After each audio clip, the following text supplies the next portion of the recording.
So once you finish your experiment plate and it is completely dry and we don't have any pieces that can be moved off the surface, you want to make sure that everything is stuck really well, then you're ready to start inking and rolling your piece.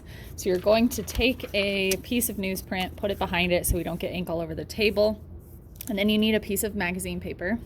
So what you're going to do is start off with just a little bit of the block printing ink. We don't need a ton.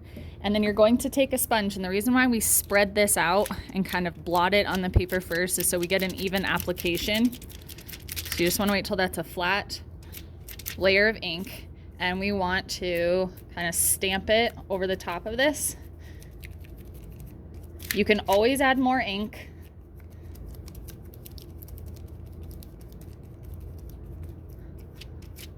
And we want to cover the whole surface. So right now I ran out, so I need a little bit more.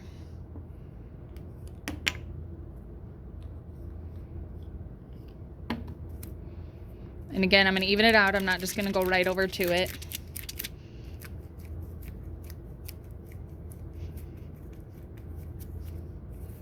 And you can see this paper, that's why we want to make sure it's behind it so we don't end up getting that all over the table.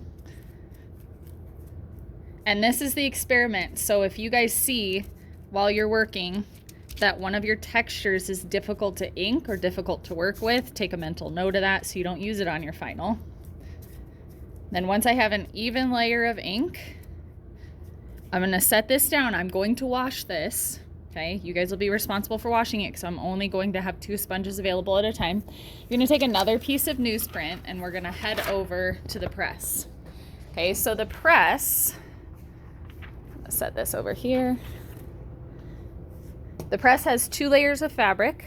Okay, so when I lift 1 layer of fabric, I have 2 layers of paper. So if the ink squeezes out, we don't get any over the top of these fabric felt pieces.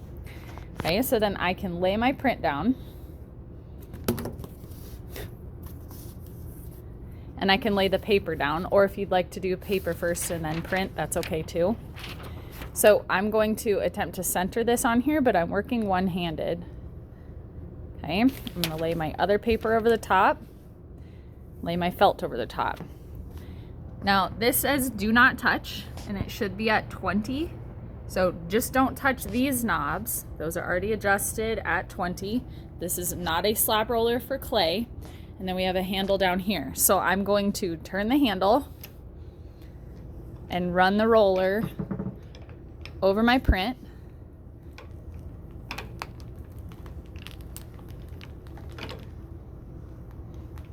I don't want to go past it.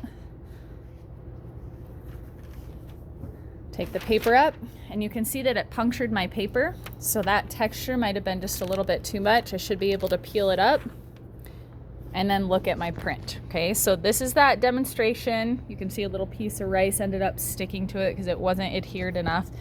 But now you can kind of look at the textures that were created and see if you guys like those, if you want to reuse them on your final. Keep in mind when you guys are doing your organic and geometric pieces, some of these materials are easier to use than others. And so when you're filling a shape or filling a space, if it was difficult to manipulate something, don't use it again.